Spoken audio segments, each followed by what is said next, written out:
기도하고 시작하겠습니다. 하나님, 오늘도 우리에게 말씀하여 주옵소서. 주께서 우리에게 하시길 원하시는 말씀, 오늘 우리의 삶 속에 또 우리의 위치에서 하나님이 우리에게 들려주시고 싶은 말씀, 오늘 이 시간 우리 이 예배를 통해 우리에게 말씀하여 주시옵소서. 우리가 하나님 말씀에 귀 기울이며 마음에 담고 우리 온몸으로 그 말씀에 반응하기를 간절히 소망합니다. 주의 말씀으로 우리를 살려주시고 우리의 영혼을 소송케 하여 주옵소서. 이곳에 오직 하나님의 영광만이, 하나님의 거룩만이 가득하게 하옵소서. 예수님의 이름으로 기도합니다. 아멘. 지난주 우리가 봤던 제목이 뭐였어요? 오늘 이 일을 성취하기 전엔 쉬지 아니하리라는 룻기를 잠시 봤습니다. 우리가 생각했던 것은 프로와 아마추어. 프로와 아마추어는 상상의 초월의 차이가 너무 났다 그랬죠.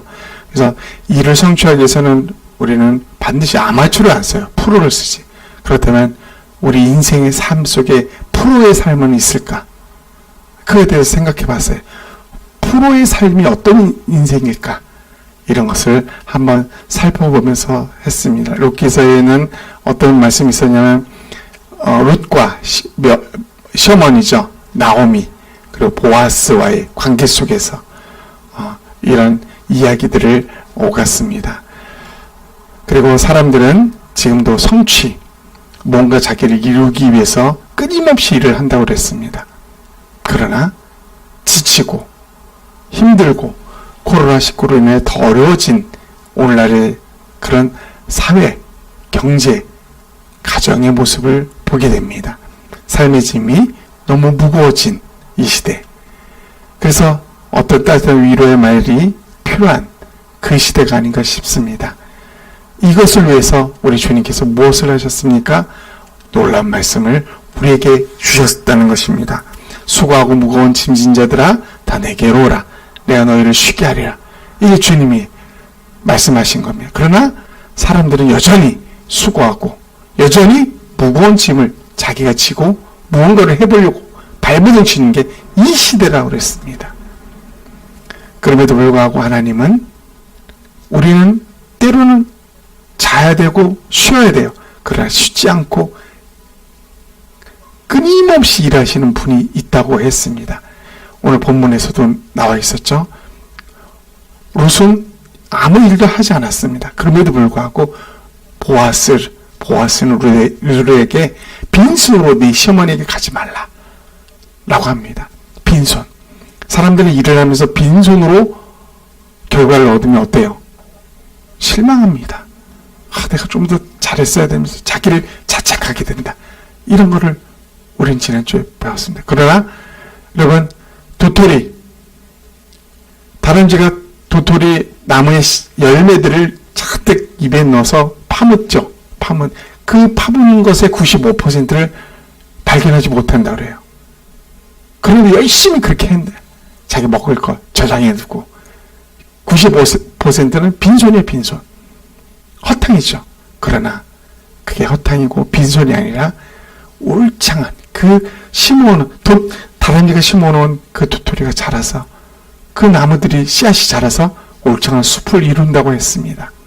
누군가는 이 숲은 누군가에 의해서 만들어지고 있다는 것이죠. 지금도 빈손이 아니죠. 우리는 빈손이지만 주님은 지금도 여전히 일하시는 하나님이라는 것을 우리는 지난주에 배웠습니다. 그래서 말미에 이렇게 했죠. 그 사람이 오늘 이 일을 성취하기 전에 쉬지 아니하리라.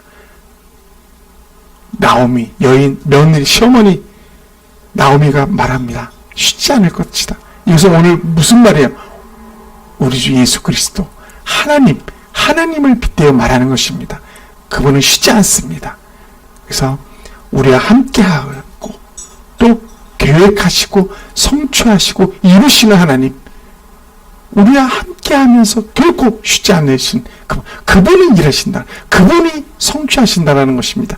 내가 하는 게 아니라 그래서 마지막으로 생각해 볼 문제는 인간의 삶이 프로의 삶이 되는 방법은 내가 사는 삶이 아닌 내 안에 하나님이 살게 하는 것. 그게 진정한 프로의 삶이에요.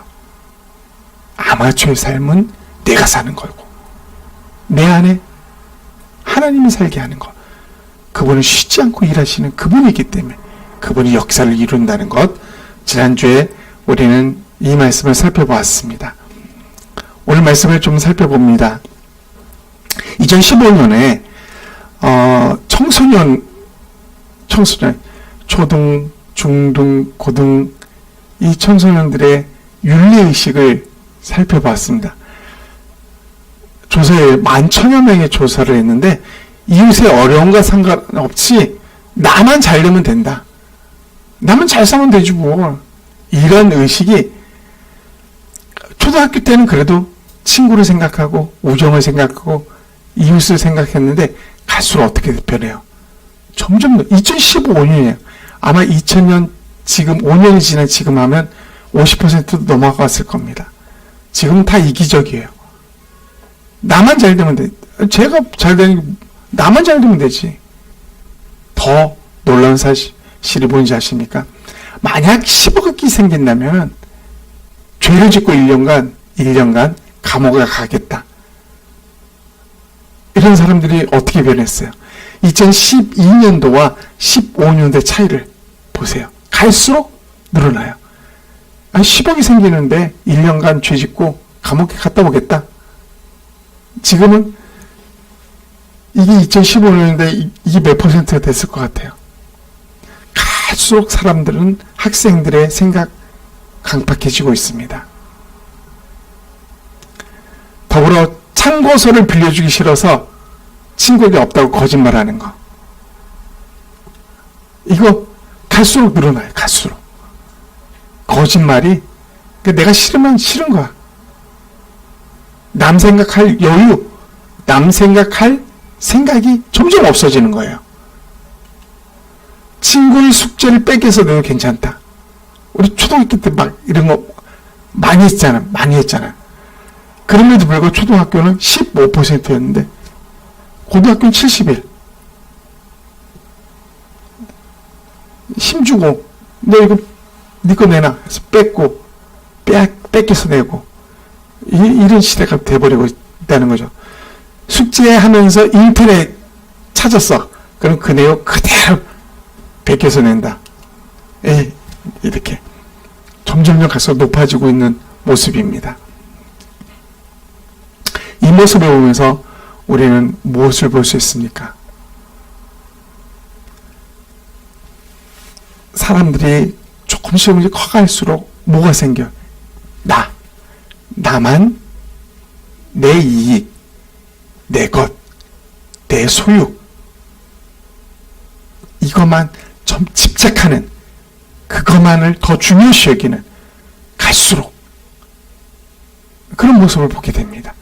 내 이웃이라든가 마땅한 도리 있잖아요. 도리. 이건 마땅히 해야 돼 하는 도리. 이런 거 점점 줄어들고 있다는 것입니다. 그래서 중국은 더 심하죠. 중국은. 사람 쓰러져도 오토바이 타고 가던 이제 홍수에서 물이 그래도 무릎 정도까지 찼는데 오토바이 타고 가다가 할아버지 한 명이 쓰러졌어요. 지나가는 사람 아무도 보기만 하고 도와주질 않아. 몇 분 후에 이 할아버지 죽었어요. 이제 중국이 막 각성하면서 하는데 아무리 해도 소용없어요. 도와주다가 잘못되면 내가 감옥에 가게 됐거든. 그런 일이 벌어졌어요. 중국에서. 그러니까 안 도와줘. 한국도 이제 갈수록 강박해지고 있습니다. 이 모습이 오늘날 이 시대의 모습입니다. 오늘 제목은 이익의 길보다 가야 할 길을 가야 합니다라는 제목입니다. 이익의 길보다는 우리가 가야 할 길, 그 길을 선택하고 그 길을 가야 한다는 사실입니다. 지금까지는 많은 학생들이 이익을 내가 가야 될 길을 제쳐놓고 이익이 우선이라면 그걸로 해서 범죄도 마다하지 않겠다라고 했었는데, 룻기서 4장 4절로 6절 말씀입니다. 우리 다 함께 한번 읽어보도록 하겠습니다. 시작. 그래서 당신에게 이 말을 해야겠소. 여기 앉아있는 내 백성의 장로들 앞에서 내게 말해주시오. 그 땅을 사시오. 그 땅을 사들여 나오미에게 돌려줄 수 있는 첫 번째 사람은 당신이고 그 다음이 나요. 당신이 사지 않겠다면 내가 사서 돌려주겠소. 그러자 그 친척이 말했습니다. 내가 그 땅을 사서 돌려주겠소. 보아스가 말했습니다.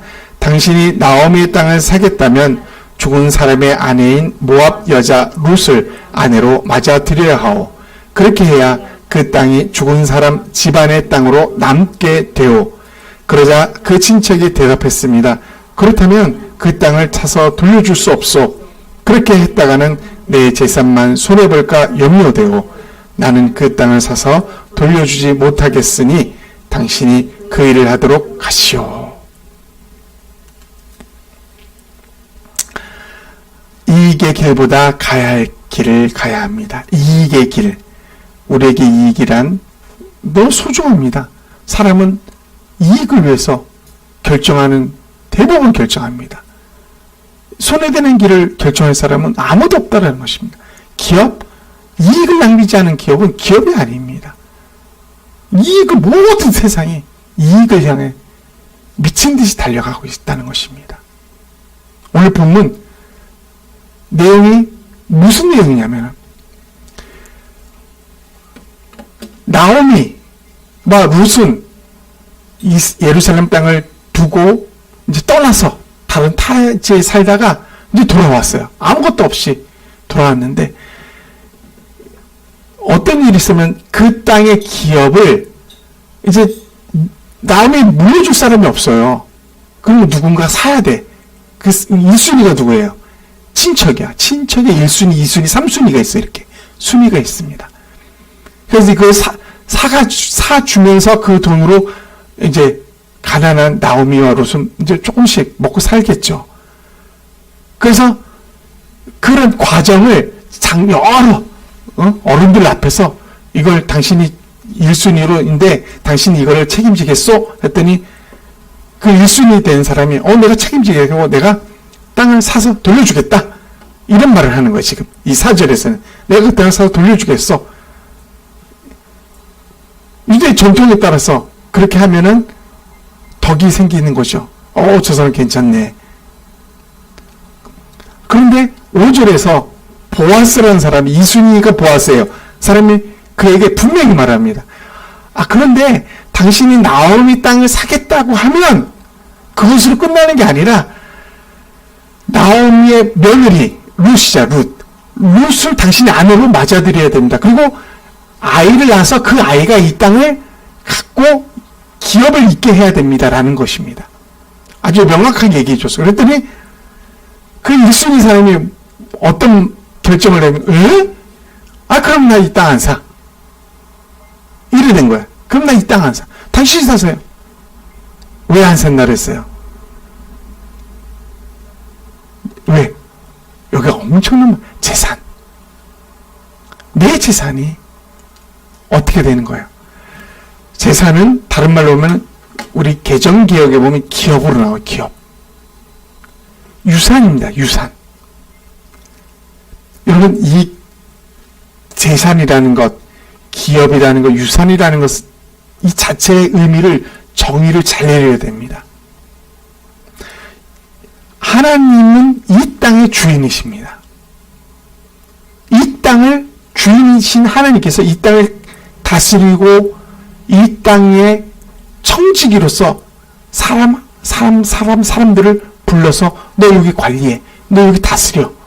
이게 하나님의 법칙이에요. 법칙.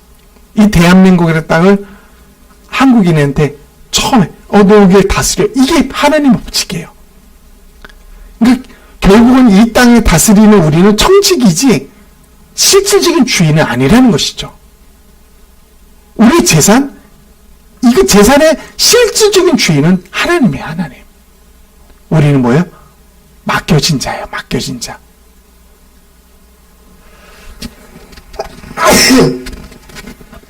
그래서 이 당시에도 각 족속에게, 각 사람에게 그 땅이 분배가 됐는데, 이 땅은 반드시 팔아도 70년 안에는 원주인에게 돌려줘야 되는 거예요. 딱 70년째 되는 해는 다 돌려주는 거야. 영원히 자기가 가질 수가 없었어요. 그래서 그 가문이 계속 이어갈 수 있도록 이어가서 또 근데 아들이 없어요. 그럼 어떻게 되는 거예요? 여기 지금 나온 것처럼 며느리를 친척이 부인으로 맞아들여서 자식이 나면 그 자식이 계속적으로 그 가문을 이어갈 수 있도록 배려해 주는 거야. 근데 이거 아무도 하려고 하지 않죠. 그래서 1순위 있던 그 사람이 그럼 어떻게 내 재산만 손해 보는 거야. 나 싫어. 결정을 내립니다. 나에게 이익이 없다라는 거죠. 내 이익이 오히려 손해로 변한다는 거죠. 그래서 1순위인 이 친척은 포기합니다. 그 포기의 기준은 뭐였어요? 포기의 기준은 재산, 이익이 안 된다는 거죠. 이익이 되면 살 텐데, 그렇게 할 텐데, 이익이 안 되니까 나는 이 길을 포기하겠다. 이 결정을 내립니다. 사람들이 지금도 이 이익의 길을 향하여 가고 있는, 너무나 많은 사람들이 가고 있는 그 모습을 보게 됩니다.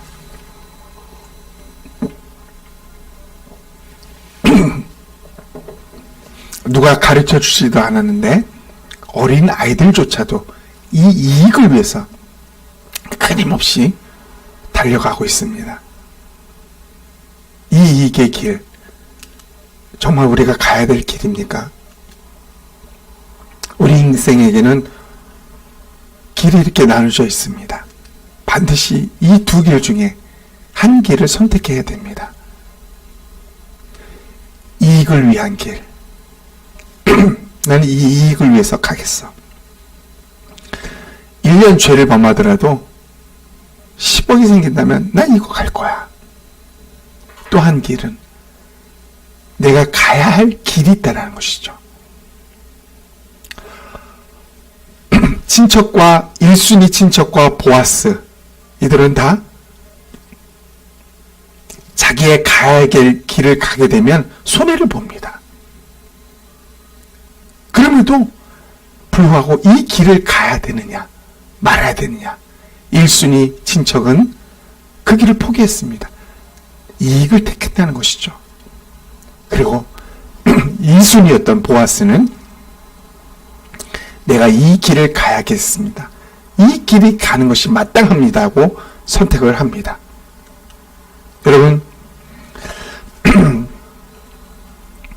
영화 중에 나라라 허동구라는 영화가 있어요. 나라라 허동구. 10년 넘게 나온 영화인데, 허동구라는 아이는 IQ가 60.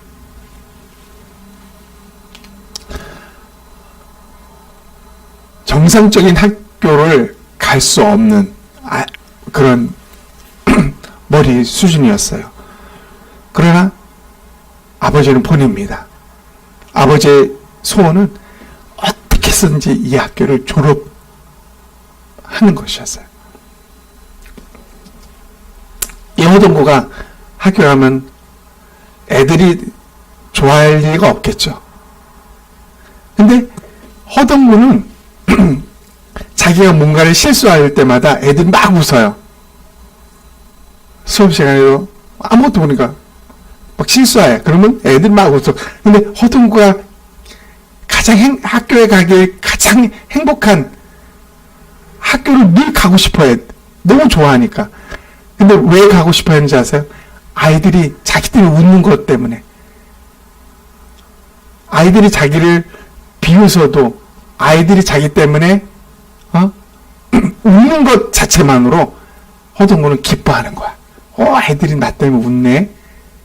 이 천진난만 허동구는 학교를 그래서 날마다 빠지지 않고 쉬지 않고 갑니다. 그런데 선생님은 시험 때만 되면 허동구한테 학교 오지 말라고 그래요. 왜냐면 학교 반 성적이 떨어져. 이 허동구 때문에. 허동구가 시험을 어떻게 보는지 알아요? 시험지에, 답안지에 3번 쭉 가가지고 제일 빨리 시험 봐. 3번이면 3번 줄을 딱 쳐. 그래도 꼴찌는 아니야. 잘한다고, 자기가 찍는다고 그래도 막 살펴서 찍었는데, 그런 애가 허동구 밑으로 두세 명이 더 있어요. 하여튼 간에 허동구의 낙승 그렇게 살아갑니다. 그러다가 허동구가 반에서 가장 잘하는 것 중에 하나가 뭐냐면, 점심 식사가 되면 물 주전자. 물을 떠다가 애들한테 나눠주면 애들이 그렇게 기뻐하는 거야. 우리 동구하면서. 그 기쁨으로 살아가던 어느 날 허동구의 짝인 준태라는 아이가 있어요. 이 준태는 반에서 1등이야. 집도 엄청 잘 살아. 근데 몸이 약해. 그러니까 아이들이 이 준태를 약간 왕따시키는 분위기야. 그래서 그러나 유일하게 준태를 위해주고 준태를 좋아해주고 그 친구는 짝 허동구야, 허동구. 그러나 준태는 허동구를 무시합니다. 그러다가 골려줄 마음으로 준태가 어떤 작전을 펼냐면 허동구가 잘하는 그 주전자에 개구리를 몰래 집어넣습니다. 그걸 막 안에서 대고 개구리 뛰는 모습을 물 먹다가 여학생들이 발견하고 기겁을 합니다. 그 일로 허동구는 그 일을 못하게 되는 거죠. 준태는 그거 보고 고소해가고, 그러다 어느 날 체육 시간에 준태는 몸이 약하니까 한 바퀴를 뛰질 못해. 그러니까 선생님이 장난삼아, 야 허동구 너 준태 것까지 한 바퀴 더 뛰어 했더니 허동구는 준태의 목까지 2바퀴를 다 돌고, 선생님 저 다 뛰었습니다. 아주 명랑한 얼굴로. 그 모습을 본 준태는 조금씩 마음이 열리기 시작합니다.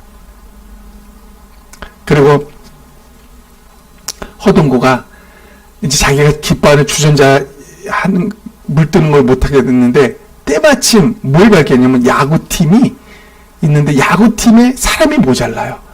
그래서 이 야구팀에 물 주전자 떠주는 일을 이 허동구가 너무 좋아하니까 나 이거 하겠다고 해서 야구 부원으로 영입합니다. 그러면서 벌어지는 에피소드가 있는데 나중에 어떻게 되는지잖아요.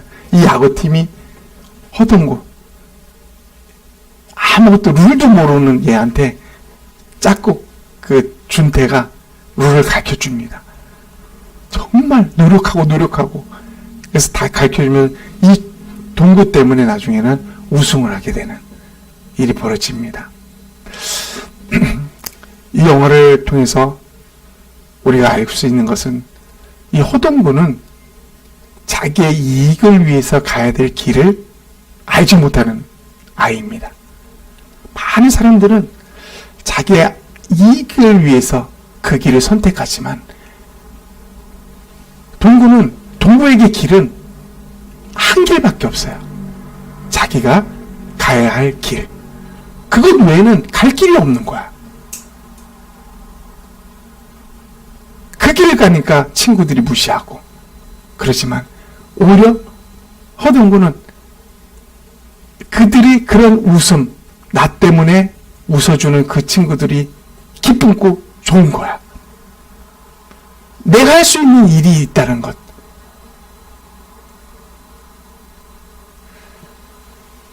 이익의 길은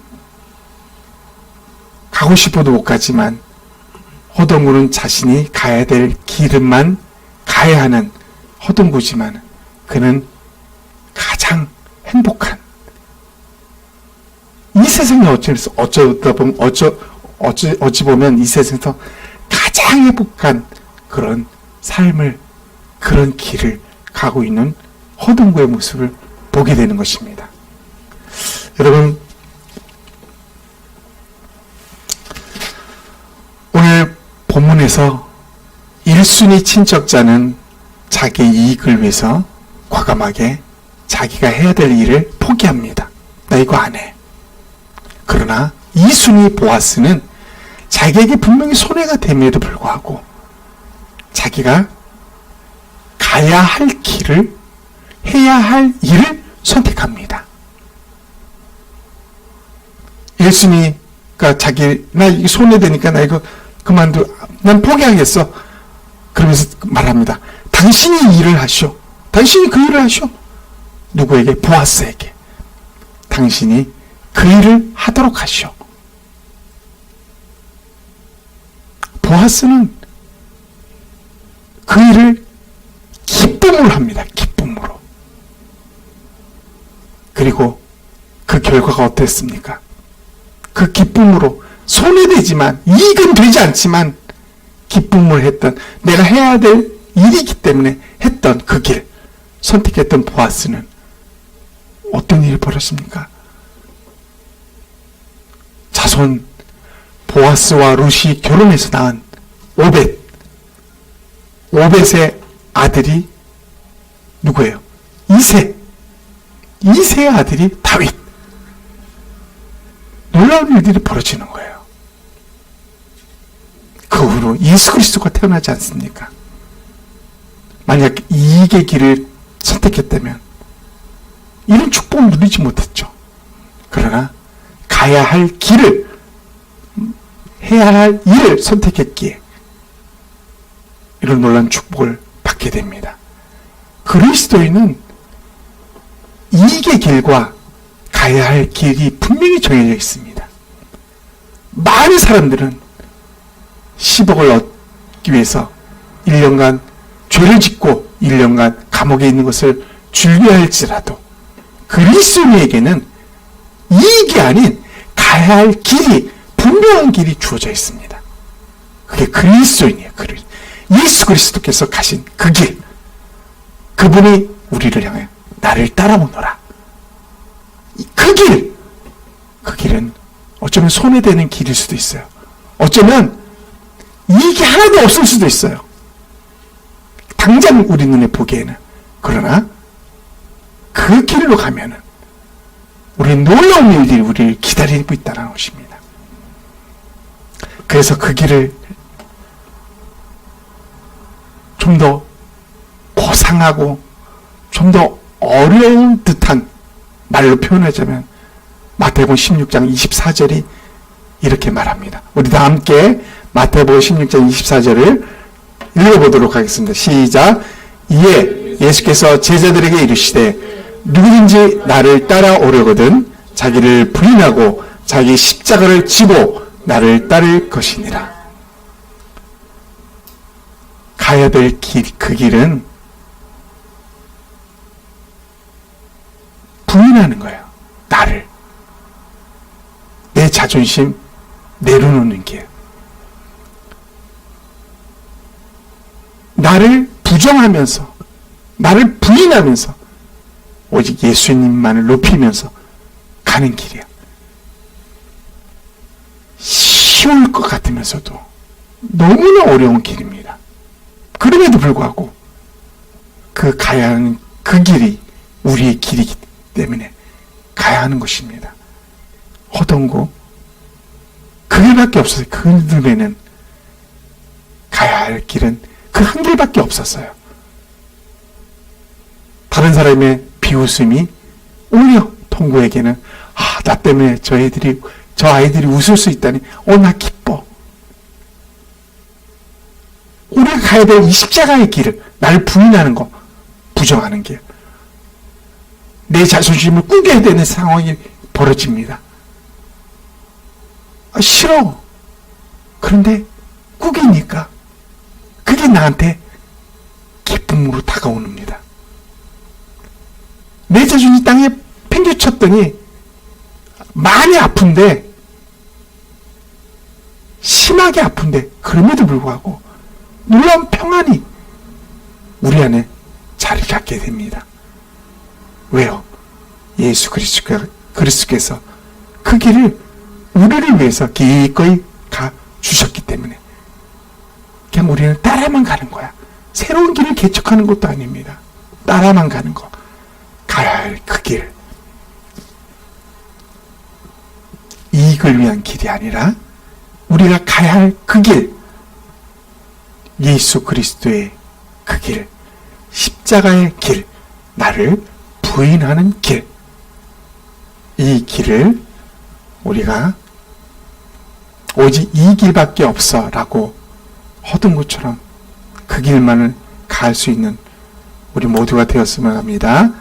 우리가 한번 1분간 오늘 말씀을 생각하면서 기도하도록 하겠습니다. 하나님 아버지 감사합니다. 오늘 우리 이 룻기서 말씀을 통해서 하나님 이익을 위해서 해야 될 일들을 포기하고 자기의 이익을 추구하는 하나님 사람이 있는가 하면은 이익은 되지 않지만 오히려 손해를 보지만은 내가 가야 될 그 길이기 때문에 기꺼이 선택하여 훗날 오벳을 낳고 이새를 낳고 다윗을 낳는 그리고 그리스도를 낳는 너무나 아름다운 가문이 된 보아스 하나님 아버지 이 모습이 우리의 길이 아니겠습니까? 이 보아스의 길이 예수 그리스도께서 선택하신 길이 아니겠습니까? 내 자존심과 내 욕심, 내 자아 다 내려놓고 예수 그리스도께서 가신 그 길을 걸어가는 것, 아프고 힘들고 그리고 고통스럽지만 오히려 그 안에서 발견되는 놀라운 평강과 평안함, 하늘로부터 오르는 기쁨과 그 거룩함과 영광, 그 길을